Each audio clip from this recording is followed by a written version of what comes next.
pelo Teu Espírito por meio da Tua palavra. Essa é a nossa oração em nome de Jesus. Amém. Amém. Meus irmãos, 1 Pedro é a porção que eu quero compartilhar com você nessa noite. 1 Pedro, capítulo 3. 1 Pedro, capítulo 3.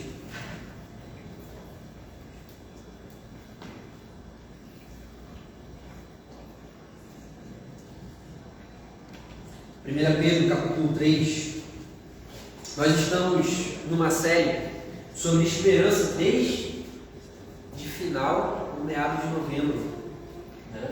Que vai até esse final de janeiro, e nós vamos continuar meditando sobre esperança, né? E eu quero compartilhar essa porção da escritura de 1 Pedro, capítulo 3. Nós vamos ler do verso 8 até o verso 17, ok? Verso 8 ao verso 17, diz o seguinte: finalmente tenham todos o mesmo modo de pensar, sejam compassivos, fraternalmente amigos, misericordiosos, humildes, não paguem mal por mal, nem ofensa com ofensa, pelo contrário, respondam com palavras de bênçãos, pois para isto mesmo vocês foram chamados, a fim de receberem a bênção por herança. Pois aquele que quer amar a vida e ter dias felizes, refreia a língua do mal, e evite que os seus lábios falem palavras enganosas. Afaste-se do mal e pratique o bem, busque a paz e empenhe-se por alcançá-la. Porque os olhos do Senhor repousam sobre os justos, e os seus ouvidos estão abertos às suas súplicas. Mas o rosto do Senhor está contra aqueles que praticam o mal. Ora, quem há de maltratá-los se vocês forem zelosos na prática do bem? Mas, mesmo que venham a sofrer por causa da justiça, vocês são bem-aventurados. Não tenham medo das ameaças, nem fiquem angustiados. Pelo contrário, santifiquem a Cristo como Senhor no seu coração, estando sempre preparados para responder a todo aquele que pedir razão da esperança que vocês têm. Mas façam isso com mansidão e temor, com boa consciência, de modo que naquilo que falam mal de vocês, fiquem envergonhados esses que difamam a boa conduta que vocês têm em Cristo. Porque se for da vontade de Deus, é melhor que vocês sofram por praticarem o bem do que praticando o mal. Eu dei um tema dessa mensagem dessa noite sobre exatamente esse, razão da esperança. Razão da esperança, que é a expressão que o apóstolo Pedro utiliza aqui no verso 15, quando ele diz: estando sempre preparados para responder todo aquele que pedir razão da esperança que vocês têm. Esse texto é um texto muito conhecido, é um texto muito famoso, que normalmente é utilizado dentro do contexto da nossa resposta, ou quando nós falamos sobre, na disciplina teológica, de apologética, que é dar uma resposta, dar uma defesa da fé. É defender a fé, ou dar uma resposta razoável da fé que nós temos. Normalmente esse texto é muito utilizado. Pedir razão da esperança. Estejam preparados para responder ao que Pedro diz. Estejam preparados para responder a todo aquele que pedir razão da esperança. Mas que razão da esperança é essa? Que tipo de contexto, que tipo de circunstância Pedro está falando aqui, que Pedro está inserido, e ele escreve para os cristãos, em que as pessoas iriam pedir razão da esperança daqueles cristãos. E que cristãos são esses? São os cristãos que Pedro diz aí no capítulo 1, no verso 1, você pode voltar, quando ele escreve: Pedro, apóstolo de Jesus Cristo, aos eleitos que são forasteiros da diáspora, no Ponto, na Galácia, na Capadócia, na Ásia e na Bitínia. Então esses cristãos, a igreja que estava dispersa, né? Quando ele diz na diáspora, os cristãos eles se dispersaram no primeiro século. Eles se dispersaram por causa das perseguições que havia. Havia muita perseguição. Talvez um dos piores momentos para ser cristãos da história foi o primeiro século.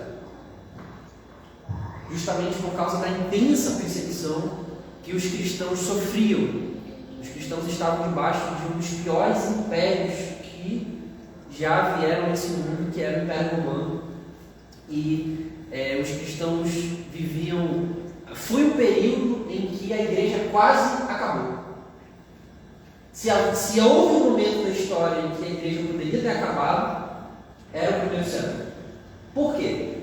Porque a igreja naquele período não era o que é hoje.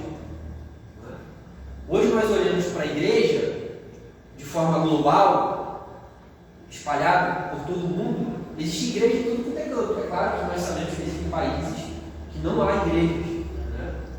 Países árabes, países muçulmanos, são muito difíceis, embora hajam cristãos lá. Mas hoje, em 2023, há cristãos em todo lugar do mundo.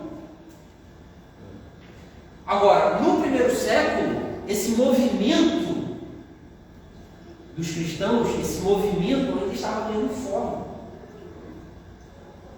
Os cristãos ainda não tinham influência, não havia se espalhado da forma como se espalharam hoje. Então, os cristãos, eles eram, o movimento surgiu, por assim dizer, com Cristo, com 12 discípulos, que se tornaram 12 apóstolos, e que depois que Cristo morreu e subiu aos céus, ele enviou esses 12 para pregar o Evangelho. E aí nós temos o livro de Atos, que são os discípulos indo, Jerusalém, Samaria, os confins da terra, até que no final ali de Atos já o Evangelho chega do Império Romano. E aí você tem comunidades cristãos que se espalharam, os cristãos em Roma, os cristãos na Galácia, os cristãos na Tessalônica, os cristãos em Filipos, ali próximo à Grécia, Creta, Timóteo, né? Quando Paulo escreve a Tito, ele está em Creta, que é na Grécia. Então, a igreja foi se espalhando, e foi se espalhando apesar dos muitos desafios que se haviam, por causa da intensa perseguição que havia. Isso aqui não é diferente para esses cristãos aqui da diáspora. Pedro chama eles de forasteiros. E qual era o ambiente em que esses cristãos estavam inseridos? Intensa perseguição, intenso sofrimento. Isso é evidenciado pelo verso 6. Olha só o que Pedro diz aí no capítulo 1.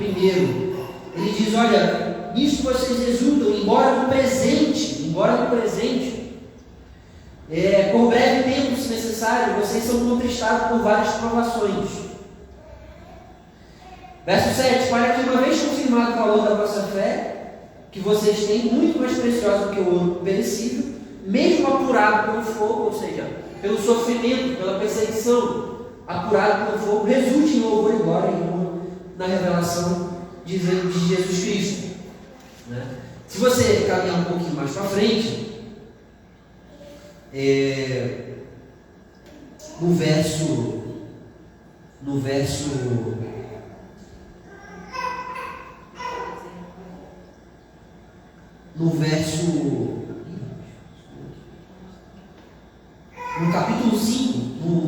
5, no verso 9, olha o que ele vai dizer também sobre isso no final. Resistam-lhe, firmes na fé, certo? Que os irmãos de vocês espalhados pelo mundo estão passando por sofrimentos iguais aos de vocês. Estão passando por sofrimentos iguais aos de vocês. No verso 12 do capítulo 4, Pedro escreve: amados, não estranhem o fogo que surge no meio de vocês, destinado a pô-los à prova, como se alguma coisa extraordinária estivesse acontecendo. Então, o contexto dessa carta em que Pedro escreve aos irmãos que estavam espalhados era um contexto de sofrimento, era um contexto de provação, era um contexto de fogo, usando a expressão que Pedro utiliza.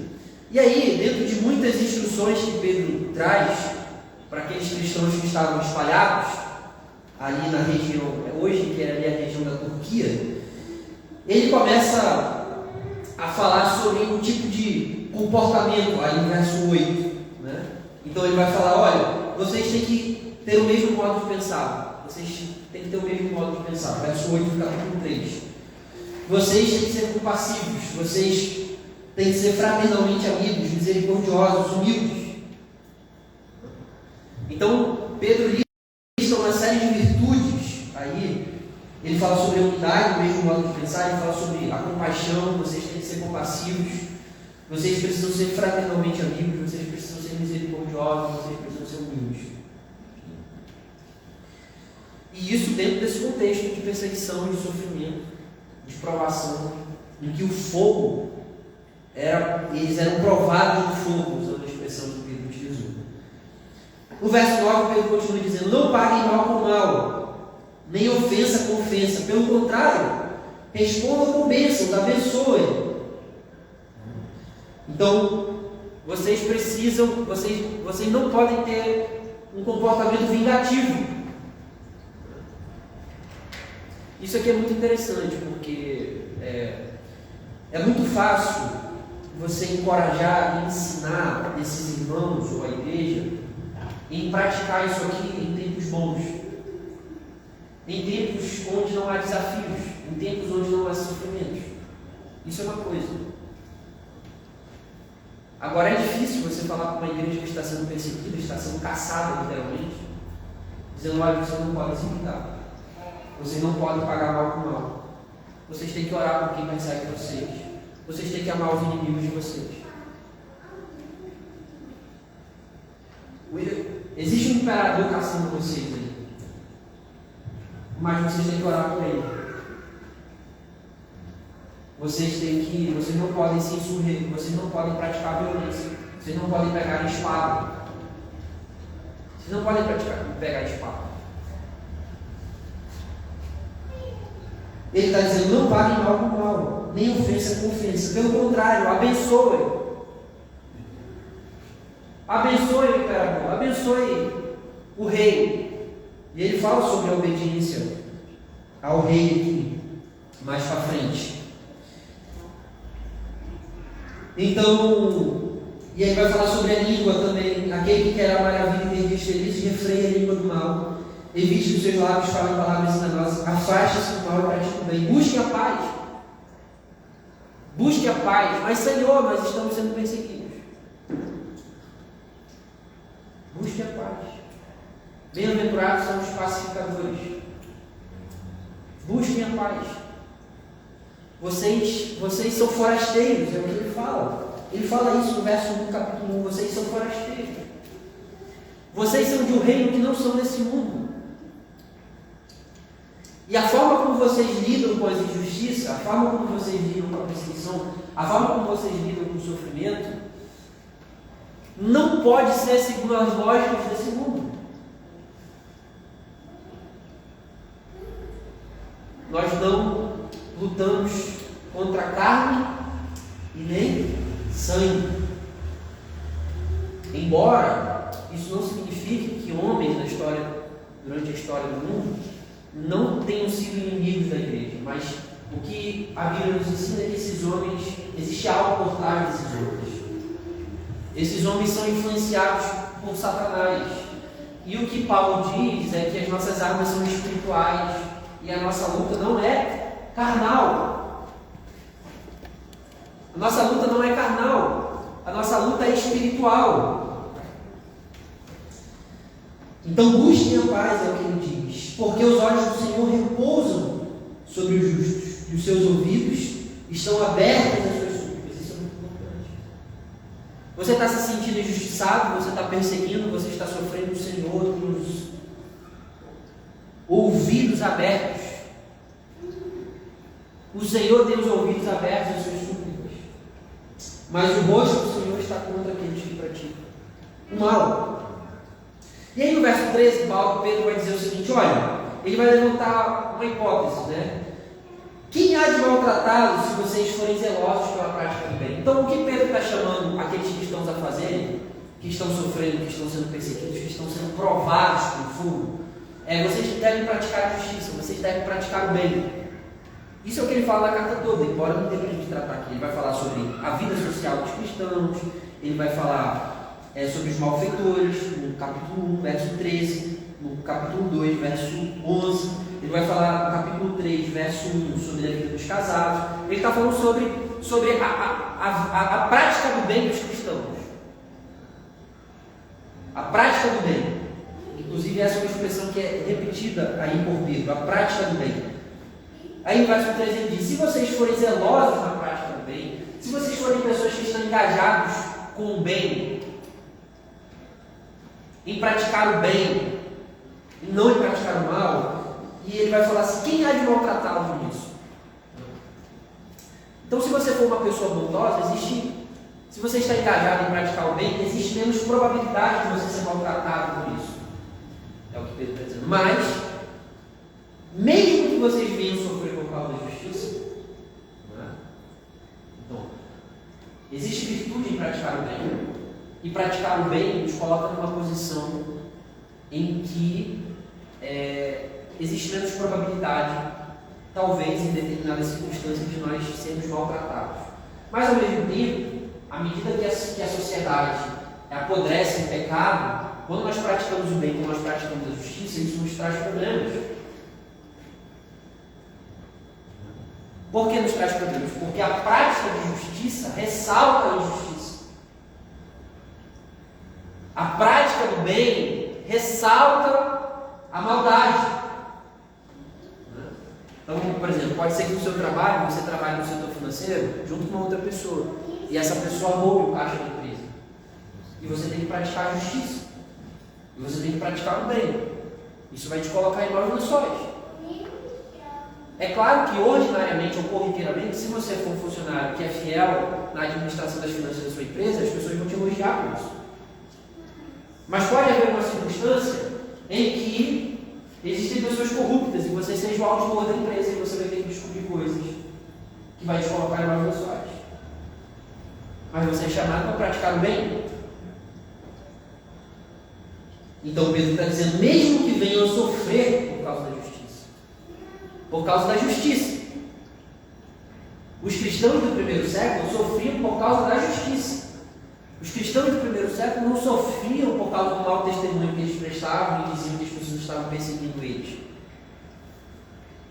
Como normalmente ocorre no nosso tempo. Eles sofriam por causa da justiça.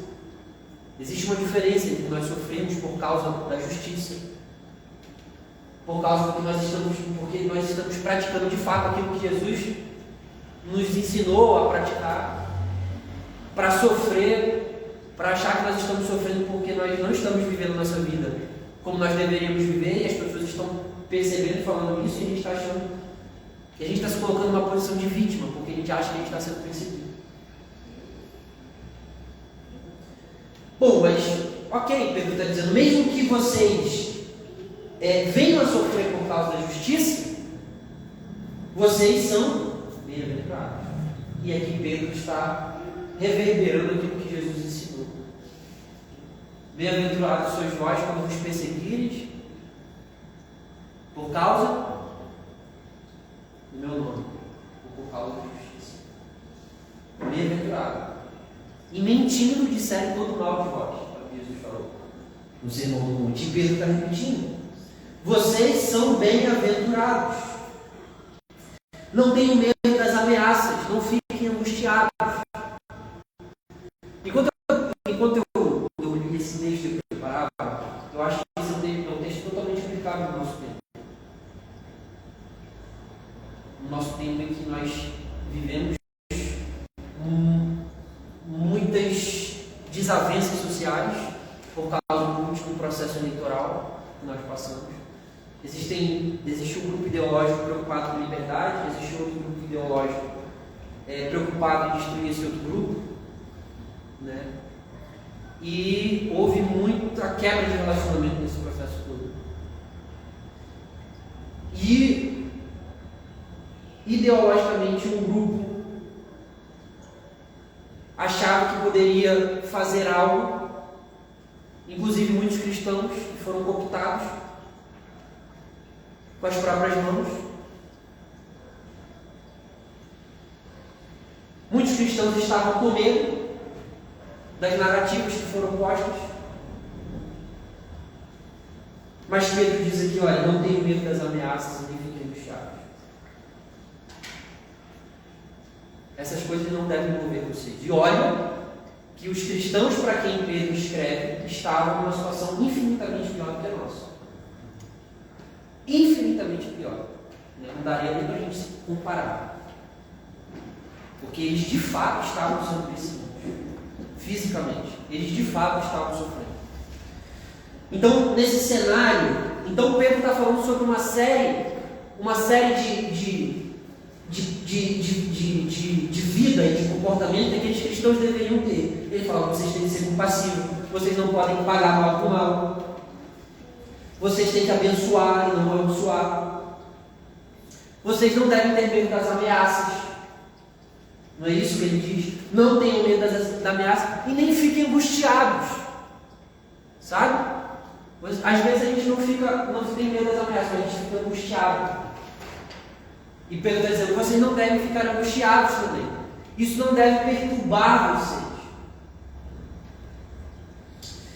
E aí agora ele vai dizer no verso 15, que é o âmago da nossa questão: pelo contrário, santifiquem a Cristo como Senhor no seu coração, estando sempre preparados para responder a todo aquele que pedir razão da esperança que vocês têm. Uma coisa muito curiosa que Pedro diz aqui é que ele vai falar assim, Pedro não diz: santifiquem a Cristo como Senhor na sua mente. Pedro não diz isso, porque ele está falando de resposta, né? Então quando a gente pensa de resposta, e a palavra que Pedro utiliza aqui, preparados para responder, é a palavra de dar a razão, é a palavra de explicar, o que naturalmente nos leva a pensar que isso se trata da nossa mente, da nossa capacidade intelectual de entender a fé cristã e dar uma resposta para que as pessoas entendam a nossa fé. Mas Pedro ele diz que nós devemos santificar a Cristo no nosso coração. No nosso coração, que é o centro do nosso ser. Dentro do contexto bíblico, o centro do homem é o coração.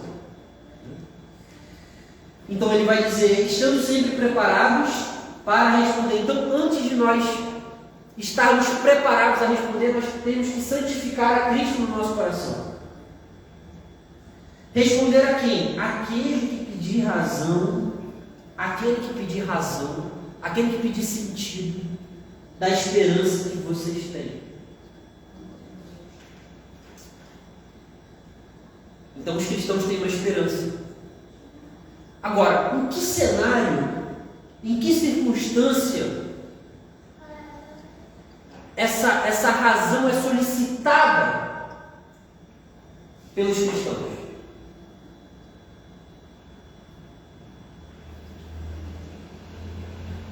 Quem está pedindo razão? Aquelas pessoas que estavam ao redor dos cristãos. Mas por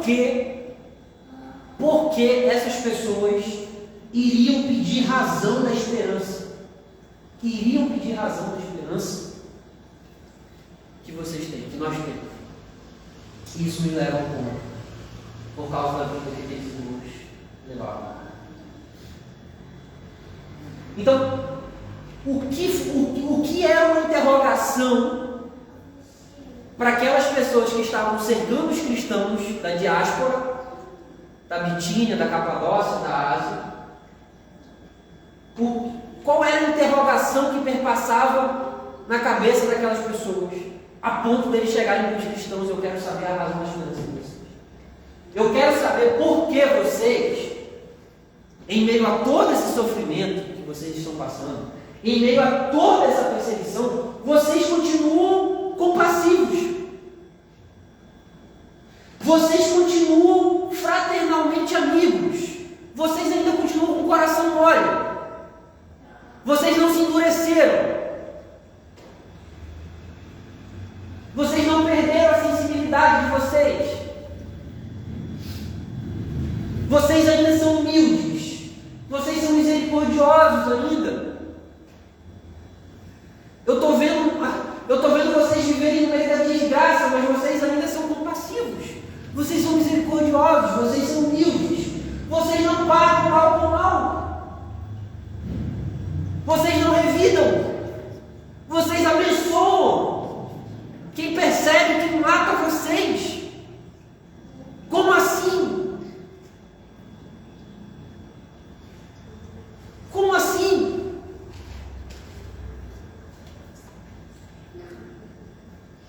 Como assim vocês não pegam pegar uma espada para se revoltarem, para fazer um motim contra o governo que está perseguindo vocês, contra o rei. Seus familiares estão sendo mortos. Você entende? Essa era a incógnita. Essa era a interrogação que não encaixava. Isso é pedir razão da esperança. A razão da esperança nesse contexto aqui, como normalmente se é colocado, não é as pessoas terem dificuldade de entender uma doutrina, meramente. A razão da esperança, à luz do contexto que Pedro está trabalhando, é o tipo de vida que os cristãos levavam no inferno que eles viviam.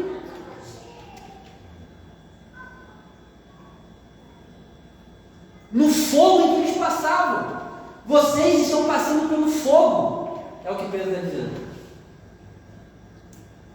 Pedro fala, vocês estão sendo provados, a fé de vocês está sendo provada.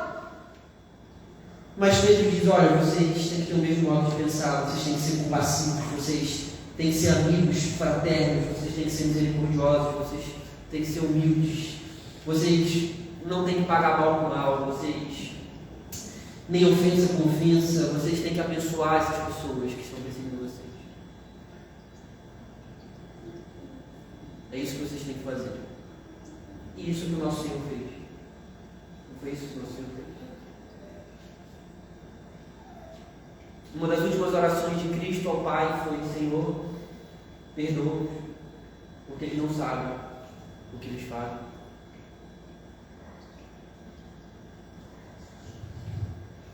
E aí ele vai falar sobre o medo. Vocês não têm que ter medo. Vocês não têm que ter medo. Vocês não têm que ficar angustiados. Vocês estão sendo perseguidos, vocês estão perdendo a casa de vocês. O filho de vocês morreu.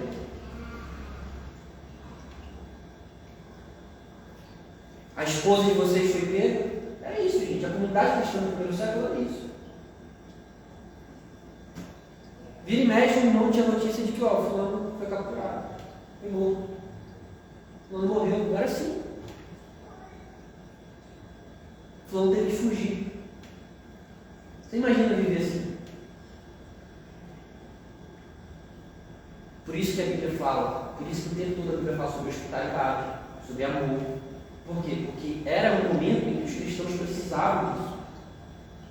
Os outros cristãos precisavam abrir suas casas, os cristãos que tiveram que fugir, que não tinham casa, que não tinham onde morar. Quando o autor de Hebreus escreve, lembrem-se dos presos como se estivessem presos com eles. Então os cristãos eram presos. O presbítero da comunidade foi preso. Imagina. A pessoa, se você chega aqui no domingo que vem, e eu falo assim, o pastor Edson foi preso. Isso é impensável para a gente, né? É claro que não é a nossa realidade. Mas é só uma ilustração, para vocês entenderem o quanto era difícil ser cristão no primeiro século. E o quanto aqueles cristãos foram provados no fogo. E o quão difícil era ser cristão naquele período.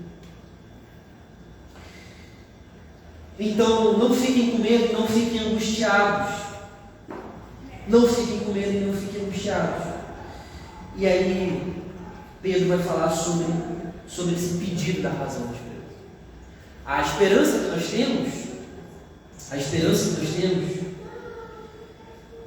Pedro utiliza essa expressão 3 vezes.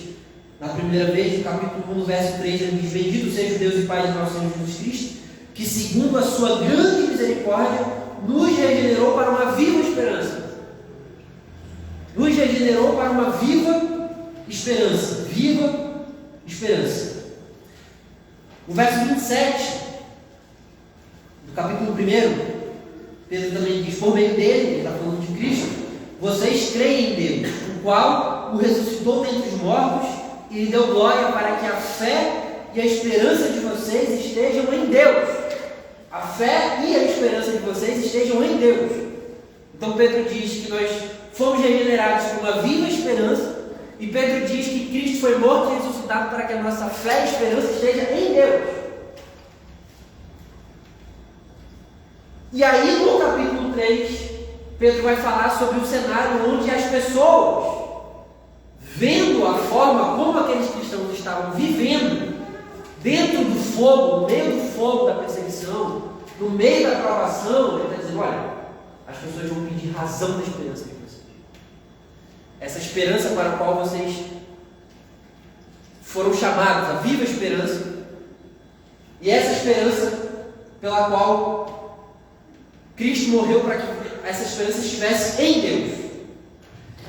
Então, ser regenerado por uma viva esperança e ter a nossa esperança em Deus muda a forma como nós vivemos aqui.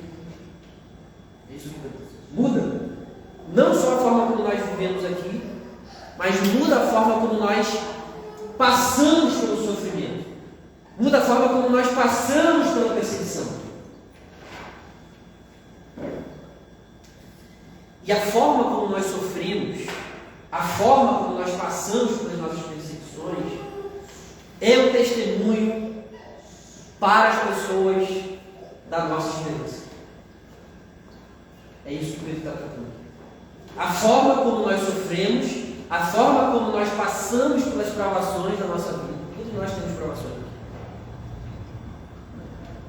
Talvez não como aqueles que estão no primeiro século, mas é óbvio que se eu sentar com cada irmão aqui, cada irmão passa uma provação. Cada irmão está lutando contra o seu demônio. Cada irmão está lutando uma luta. Cada irmão está lutando uma batalha. Então a forma como nós passamos por tudo isso é um testemunho para o mundo, para as pessoas a respeito da nossa esperança.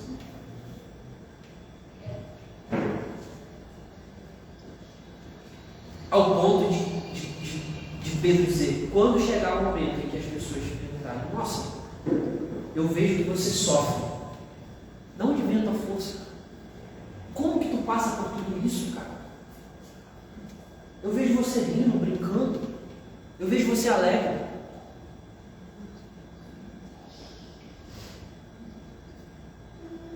Eu vejo você íntegro. Eu vejo você inteiro. Eu vejo que é como se, não que essas coisas não nos afetem, porque elas nos afetam, obviamente, mas é como se essas coisas não te afetassem. Você continua vivendo com integridade, você continua vivendo com alegria, você continua vivendo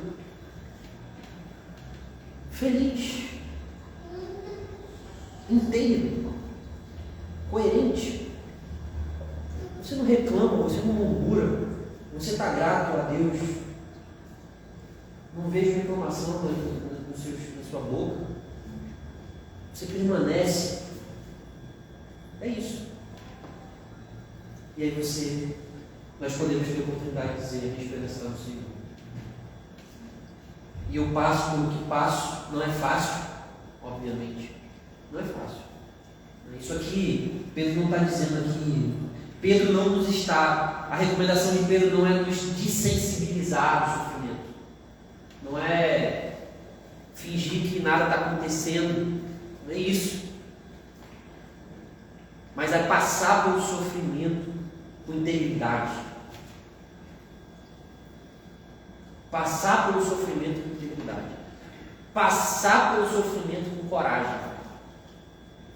Ter a fé provada no fogo, mas certo de que o Senhor está nos sustentando. É isso que Deus está dizendo. Para que, e aí a gente santifique a Cristo como Senhor no nosso coração, para que a gente esteja sempre preparado para responder. Independente da circunstância, a gente esteja preparado para responder. A razão da minha esperança é o Senhor. Eu estou de pé porque o Senhor me mantém de pé. Realmente, porque por minha conta já teria caído. É o Senhor que nos mantém de pé, é o Senhor que nos mantém de pé. O Senhor manteve aqueles cristãos. É por isso que aqueles cristãos não tinham medo do cativeiro. Eles não tinham medo quando eles se tornavam entretenimento do Império Romano, se tornando comida de leões.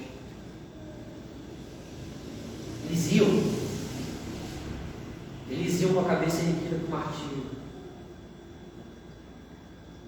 com coragem, obedeciam, porque eles tinham a convicção de que a esperança deles estava em Deus, e que o Senhor os sustentaria na fornalha, e o Senhor os sustentaria no sofrimento. Se o Senhor morreu por mim, sendo inocente, se o Senhor foi crucificado, é justo que eu morra por causa dele. É justo que eu vire comida de leões. É justo que eu vire palha para a fogueira romana. É justo. É justo. É óbvio que nós oramos para que isso não aconteça. Né? Isso não é bom. Existem cristãos que falam assim: eu queria que tivesse perseguição no Brasil. Não, meu irmão, eu não queria. Eu não desejo isso para ninguém. Né? Isso é uma coisa ruim. Perseguição não é uma coisa boa. Ok? Ninguém deseja isso. Agora, nós devemos estar preparados. Nós devemos estar preparados para ir para a fornalha. Nós devemos estar preparados como aqueles cristãos estavam. Porque é aí que a nossa esperança está estada. É aí que a nossa esperança está estada. E é isso que Pedro escreve para aqueles irmãos. Para responder todo aquele que pedir razão da esperança que vocês têm. E aí ele vai dizer: mas façam isso com mansidão e temor, com boa consciência. Mansidão, temor e boa consciência. A vida cristã é uma vida de boa consciência. Diante de Deus e diante dos homens. É uma vida que nós vivemos e a gente precisa manter a nossa consciência livre. A nossa consciência, ela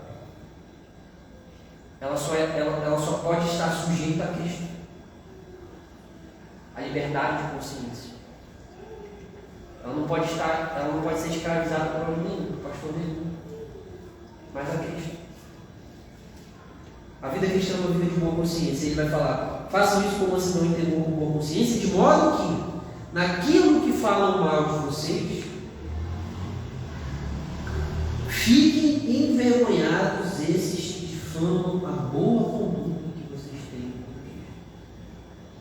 Então, viver na prática do bem não significa que as pessoas não possam vir a falar mal de nós. É o que ele está dizendo. E ele vai dizer: mas, eu gosto muito disso que o Pedro trabalha aqui, mas o tipo de vida que os cristãos devem viver deve ser uma vida que deve envergonhar aqueles que tentem falar mal de nós. Isso é muito interessante. E como que nós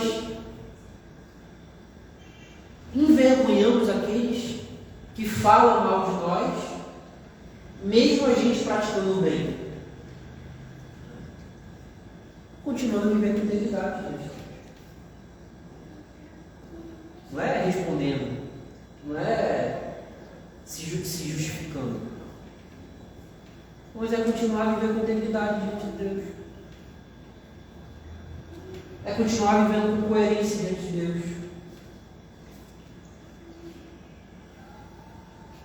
A ponto para que essas pessoas fiquem envergonhados, os que difamam a boa conduta que vocês têm em Cristo.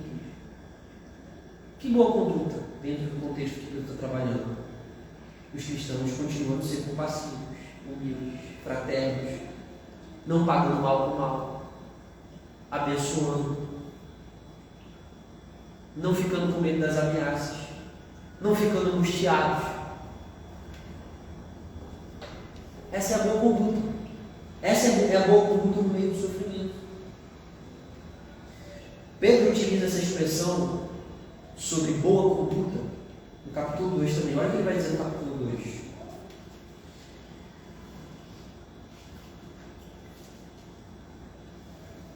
Capítulo 2, verso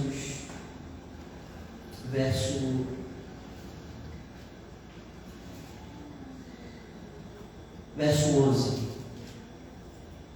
Amados, peço a vocês como peregrinos de novo a expressão peregrinos e forasteiros, que se abstêm das paixões carnais que fazem guerra contra a alma, tendo conduta exemplar no meio dos gentios. Conduta exemplar no meio dos gentios.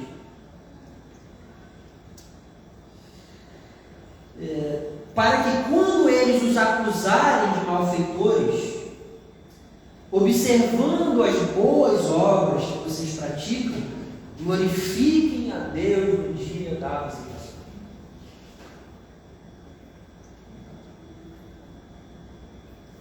Ele continua: por causa do Senhor, estejam sujeitos a toda a instituição humana, quer seja ao rei como soberano, quer seja as autoridades como enviadas por ele, tanto para castigo dos malfeitores, como para louvor dos que praticam o bem. Você vê, os cristãos deveriam se sujeitar ao rei por causa do Senhor. Verso 3.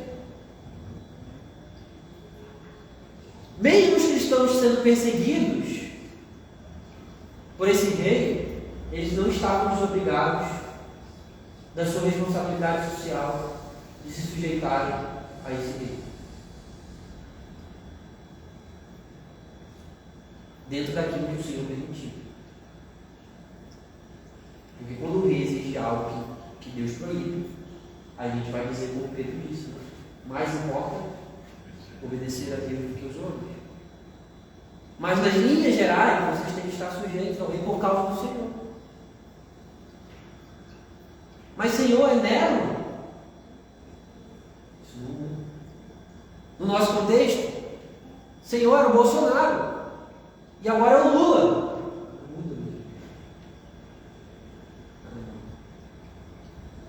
E ele vai dizer: porque assim é a vontade de Deus, que pela prática do bem, de novo a expressão, pela prática do bem, vocês silenciem a ignorância dos insensatos.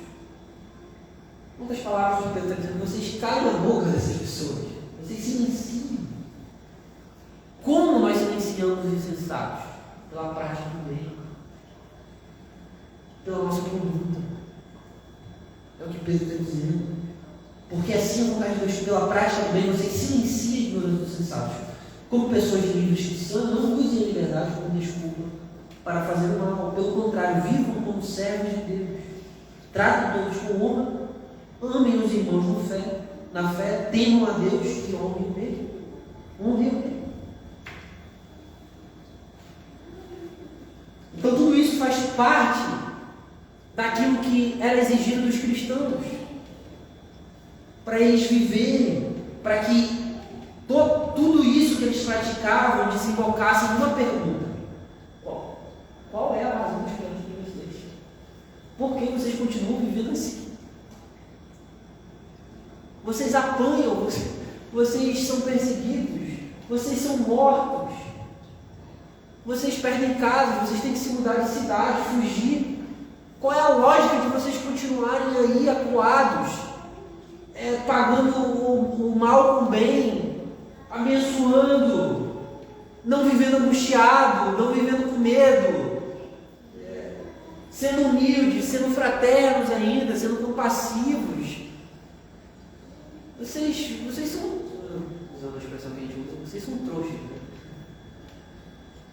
Mas é o que Pedro está dizendo. Os cristãos são pacificadores. Por que vocês não se rebelam contra o rei? Vocês só sofrem. Vocês só perdem isso. Porque a partir do momento que aqueles cristãos forasteiros começassem a responder segundo os padrões humanos, a pergunta sobre esperança não poderia ser feita. A pergunta da esperança não pode ser feita. A razão da esperança só é exigida quando a gente vive ao contrário da lógica humana. A pergunta sobre a razão da nossa esperança só é feita quando a gente faz o que ninguém faz. Porque se a gente faz o que todo mundo faz,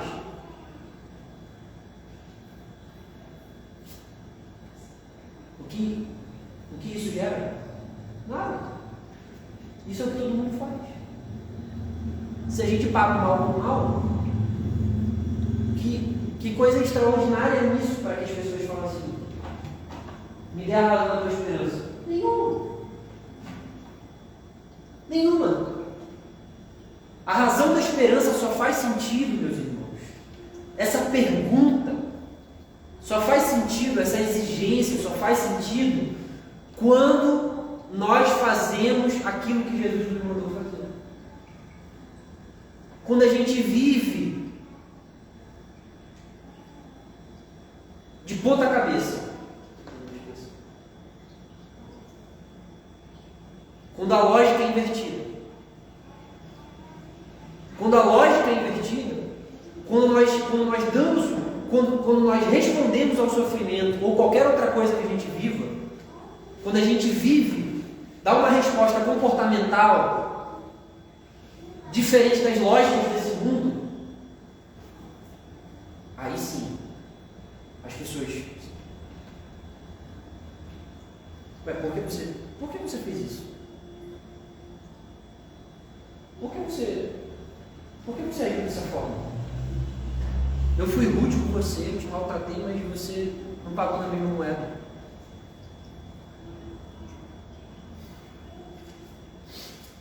É só assim que as pessoas vão perguntar a razão da esperança. Por que vocês vivem assim? Porque eu quero saber. Como assim? Isso não faz sentido. E é isso que Pedro diz para nós caminharmos para o final. No verso 17 ele diz: porque se for da vontade de Deus, é melhor que vocês sofram por praticarem o bem do que praticando o mal. E ele conclui dizendo: pois também Cristo padeceu uma única vez pelos pecados, o justo pelos injustos, para conduzir vocês a Deus, mortos na carne, mas vivificado no Espírito. Então, meus irmãos, o que Cristo exige de nós é o que possibilita as pessoas quererem pedir a razão da nossa esperança, quererem saber por que nós nos comportamos dessa forma, por que nós falamos de certa forma, por que nós tratamos a nossa esposa de certa forma, por que nós tratamos o nosso filho de certa forma. Porque quando existe um conluio na empresa, a gente fala assim: olha, isso não é para mim. Por quê? Por quê? Por quê? Essa é a interrogação que tem que ser gerada na cabeça das pessoas. Aquelas pessoas que vivem ao nosso redor, elas precisam fazer essas perguntas para nós. Qual é o tipo de vida que nós vivemos que gera perguntas para as pessoas? Por que você vive assim?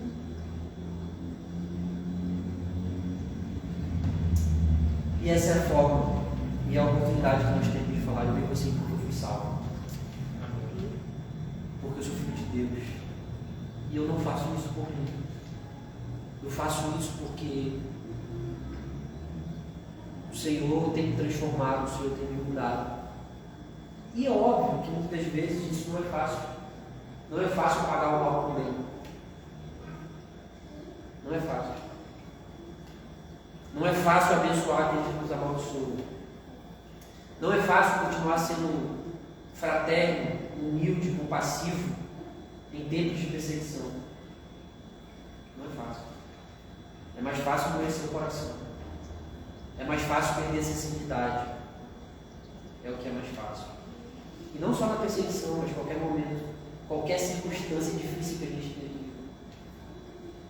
A nossa tendência é nos endurecermos. E a gente perder a sensibilidade. Mas o Senhor nos chama para o caminho inverso. O caminho do Evangelho é o caminho que não faz sentido para esse mundo. É o caminho que não faz sentido para esse mundo. E nós podemos ter muitos prejuízos vivendo essa vida. Muitas perdas. Mas existe uma herança guardada para nós. E é uma herança que não pode ser conquistada segundo as lógicas desse mundo. Quem retribui o mal com o mal tem a recompensa de ter o sentimento de retribuição missão realizada. Mas ele não tem a esperança de uma herança vindoura. Não tem. Porque a herança vindoura é para aqueles que estão vivendo na lógica perdida. Independente da circunstância, independente da situação. Esse é o caminho de Jesus. Esse é o caminho que Jesus nos chama, porque esse foi o caminho que ele trilhou. Esse foi o caminho que o nosso Senhor trilhou. Vamos orar? Senhor Deus, nós bendizemos o Teu nome, Senhor. Gratos pela Tua palavra.